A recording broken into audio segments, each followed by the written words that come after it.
This is the Good Neighbor Podcast, the place where local businesses and neighbors come together. Here's your host, Cabo Jim Schaller. Welcome, good neighbors, to episode number 189 of the Good Neighbor Podcast Estero. Today we have good neighbor Dr. Jake Berman from Berman Golf. Welcome.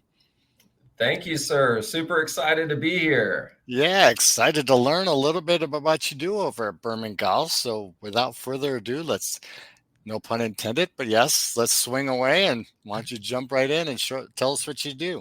That's awesome. It's like we planned that one. Right. We specialize in helping golfers move better so they can hit the ball further, strike the ball more consistently, and play more frequently without aches and pains. And in this area, it's really geared towards the aging golfer. Generally speaking, over the age of 50, over the age of 60, your body just doesn't move the way it used to. And it becomes more and more difficult to get the result that you're looking for and expecting on the golf course. And that's where we come in. We help you move better so you can hit it farther and strike the ball more consistently, play more frequently without nagging aches and pains. Absolutely. Yes. The way you used to do it, may work for a younger person, but nowadays not so much. So we need to adjust a little bit. So always good to have people like you helping out, because we can always use a little help with our golf game for sure. So how did you get involved in doing this? Great question. So I opened up my PT practice, physical therapy practice, in 2015 and unintentionally started specializing in helping golfers with back pain. And over the years of helping golfers relieve their back pain, they started telling me that I'm hitting the ball better now than I had been in years. So that turned on the light bulb. And I'm like, what if I did a similar intervention with somebody who did not have back pain? Would they too start hitting the ball better?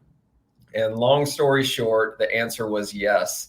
So over the next 2 years or so, I was doing my own case studies, trying to figure out what was giving us the most juice for the squeeze, specifically with aging golfers, to help them hit the ball further.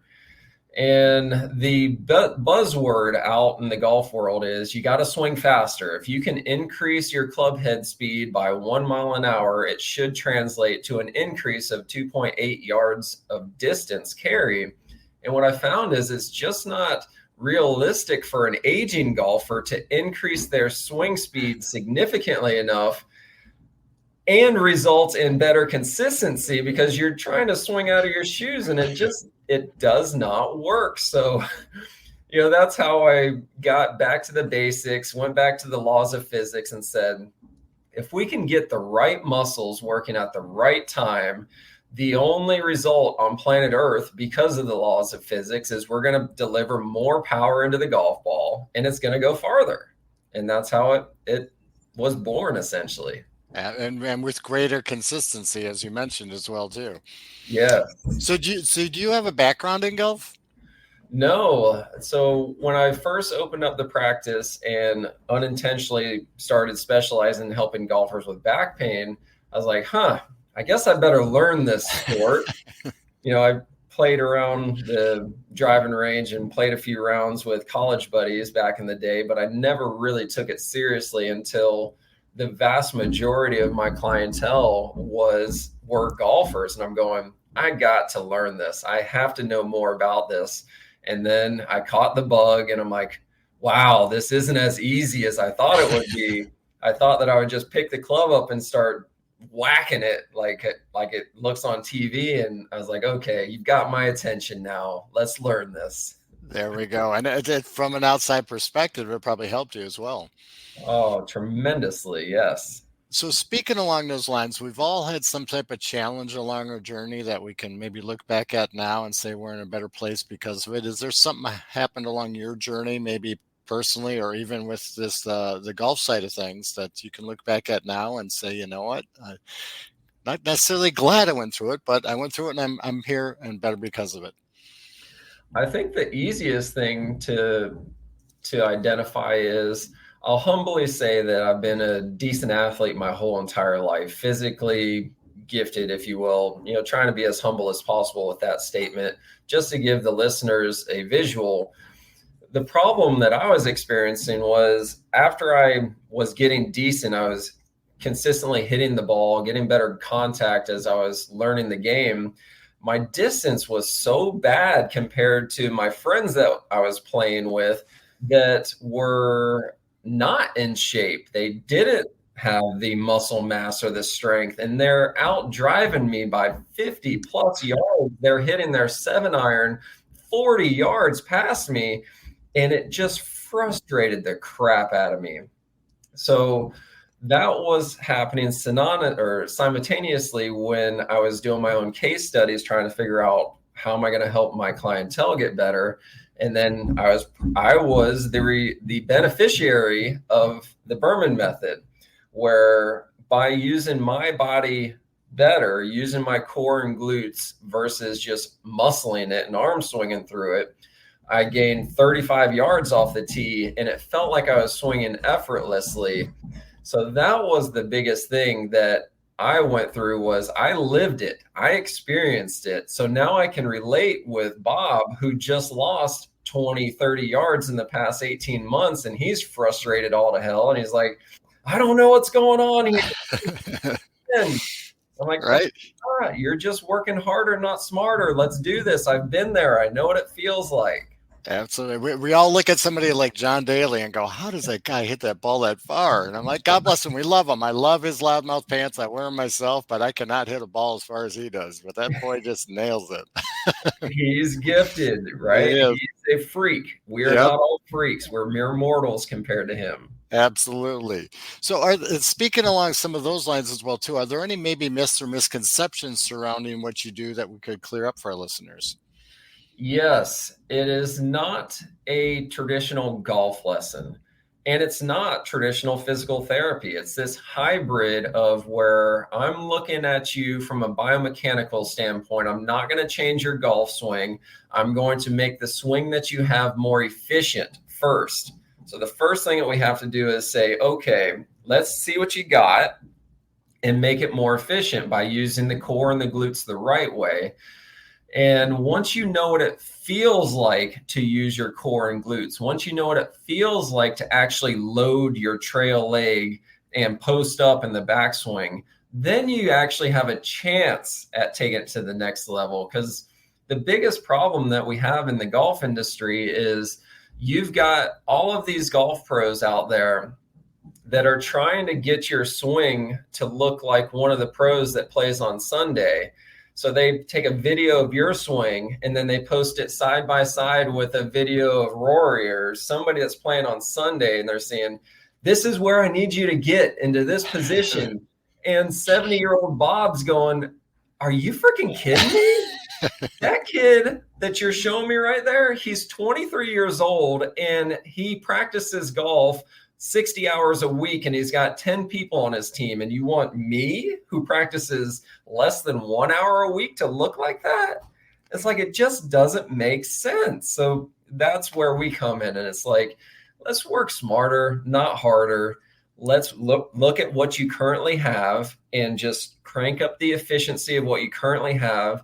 Then we can start looking at other technical things down the road. You can't look at technique before you look at physical, specifically with amateur golfers. It's different if you're a scratch golfer, but the vast majority of amateur golfers in America cannot truly break 100. Did you know that? Wow. I probably agree, because I'm one of them. Yeah. So think about that. This is one of those things where a lot of golfers say they can shoot in the 80s or the 90s, but they're not truly looking at mulligans. They're not truly looking at foot wedges or, oh, there's a root here, so I'm going to move it. That's not a true score right there. You're not truly breaking 100 if you used a mulligan on the front, a mulligan on the back, a foot wedge over here, a hand wedge over there. That's not truly 100. Yeah, exactly. You got to be realistic with everything you're doing, from mechanics to keeping score. Absolutely. Yes. So are you from Southwest Florida originally? I am second generation Naples Community Hospital born. So been here my whole life other than college. So you've seen a lot of changes down here, I'm sure. Yes. So outside of work, I know you're busy with your physical therapy class, the golf or business. What do you do when you do have a moment of free time? Saturdays are boating days. So if we're in town, if we're in Naples and the weather's favorable, we're out on the boat every single Saturday. My wife and my 2 girls, we got a 3rd kid on the way that'll be here in November, and we are always on the water. Every chance we get, we'll shoot down to the Keys for a long weekend on the boat, and it's our happy place. That's why we live down here, to be able to get outside and enjoy that stuff, for sure. So is there one thing you wish our listeners knew about Berman Golf that maybe they're not aware of? Yeah, I guess it's a little bit redundant. We're not like any golf lesson you've ever experienced before.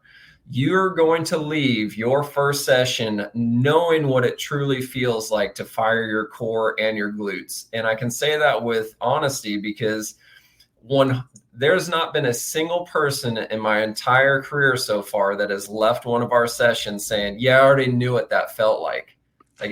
I've worked with some sub-scratch golfers too. So some plus handicappers where they're like, holy cow, that's what it feels like to load the back leg. So that's the biggest thing that you need to know is this is not a typical golf lesson. You're going to leave the first session with your mind blown. It's going to be like, oh, wow, I've definitely been working harder, not smarter. And that's the end of the day, the one key takeaway. Let's work smarter, not harder. Yes, sir. How would our listeners go about contacting you if they wanted to learn more, they wanted to sign up for a class? That's awesome. They could go to bermangolf.com. They can look us up on any social. We are all over Instagram, YouTube, TikTok, Facebook. We're everywhere. All you have to do is search Berman Golf on any of the socials. Go to bermangolf.com. There's tons of opportunities to connect with us and watch videos and take it to the next level. Absolutely. Dr. Berman, it's been a pleasure getting to know you today. Thank you for being such a good neighbor. And I'm going to have to talk to you about taking some classes there. Thank you, sir. That was fun. Take care. Thank you for listening to the Good Neighbor Podcast Estero. To nominate your favorite local businesses to be featured on the show, go to gnpestero.com. That's gnpestero.com or call 239-296-2621.